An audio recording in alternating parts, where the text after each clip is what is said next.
In this lesson, we will discuss how the output or terminal voltage of a DC generator or an alternator is maintained constant, in spite of variations in the load current and the drive speed. We will also look at how an electrical system's redundancy can be improved by operating DC generators in parallel.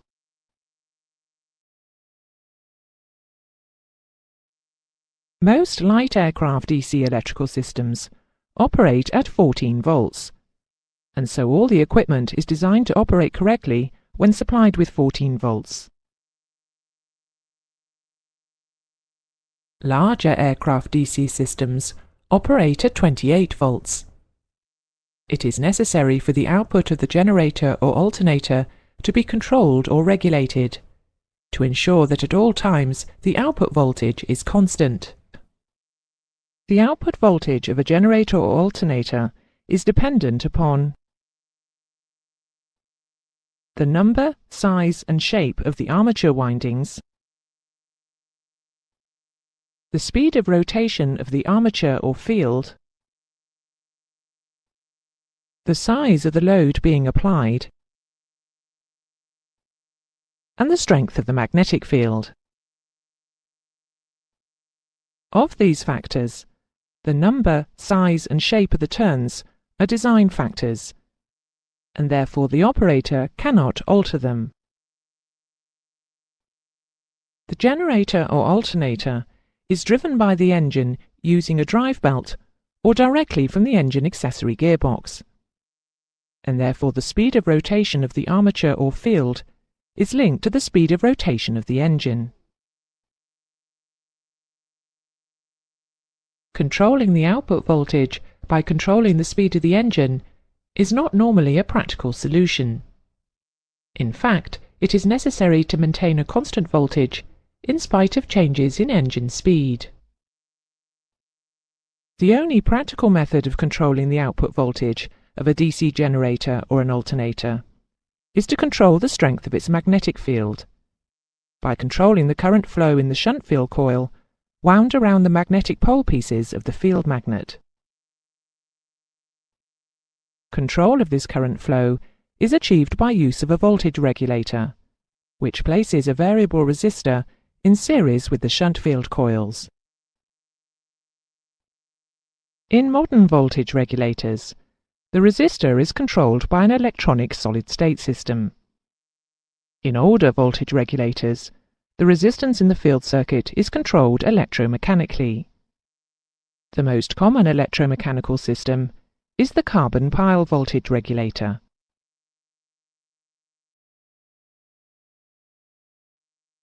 A carbon pile voltage regulator uses a carbon pile as a variable resistor. The carbon pile is a stack of carbon discs, whose overall resistance is inversely proportional to the amount of compression of the stack. The more the stack is compressed and the discs are pressed together, the lower is its resistance.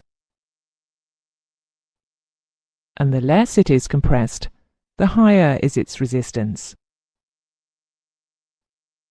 The carbon pile is held in compression by spring strips.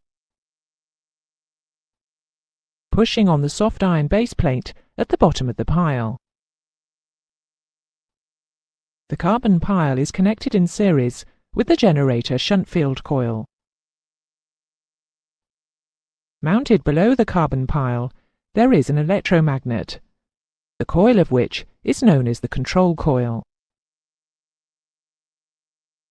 The control coil is connected in parallel with the generator armature and the field coil, so it is monitoring the generator output. The magnetic field of the control coil attracts the base of the carbon pile, and the stronger the magnetic field, the greater is the attraction. This attraction is being opposed by the springs, pushing the pile in the opposite direction.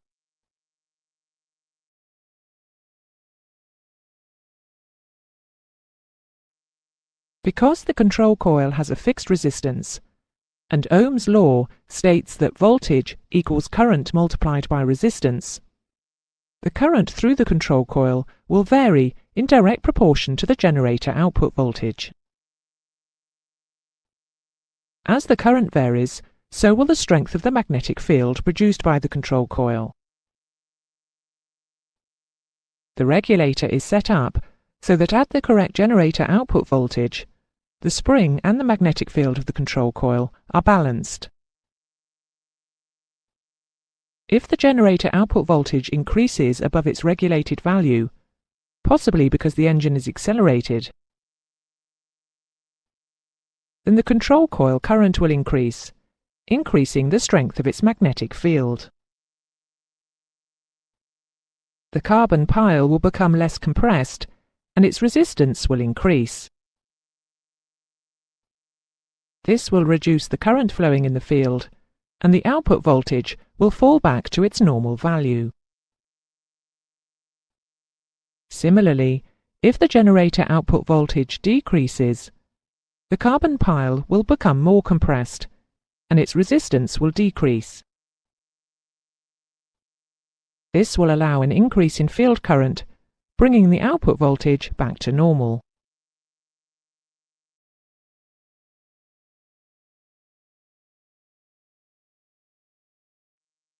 A twin-engine aircraft will normally have a generator or alternator driven by each engine. In some systems, both generators feed the same busbar. This is known as paralleling generators. Each generator is connected to the busbar by its generator control breaker. The generator control breaker is a large solenoid-operated switch, which enables the generator to be connected to the busbar when its voltage output is correct. It may be controlled automatically or manually by the pilot. The advantages of operating generators in parallel are that it allows the generators to share the total electrical load of the aircraft, and it enables power to be maintained in the event of a generator failure.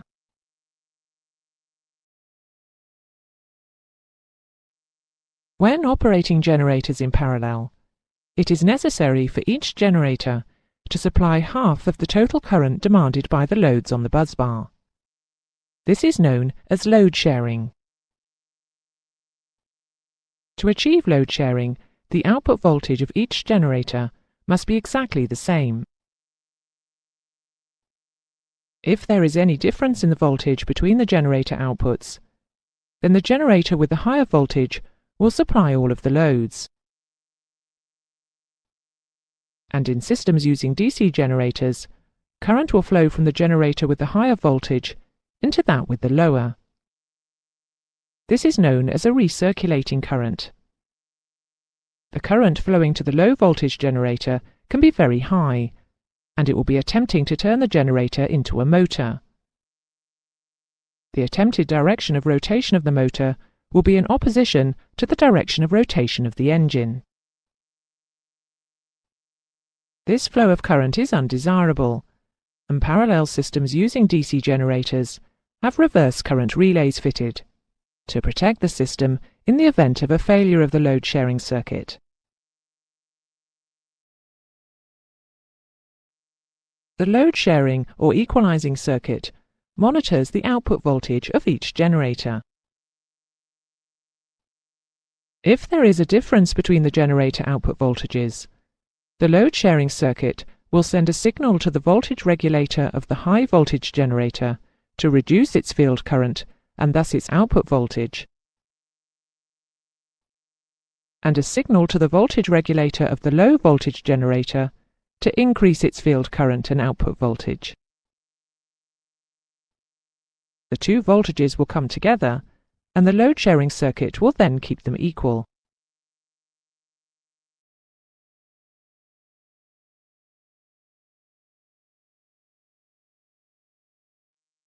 That is the end of the lesson. You now know that the output voltage of a DC generator or an alternator is maintained constant during load and drive speed changes by a voltage regulator, controlling a variable resistor in series with the shunt field coil. You also know that in parallel generator systems, the load sharing or equalizing circuit keeps both generator voltages equal by sending signals to the individual voltage regulators. This ensures that each generator takes an equal share of the applied load.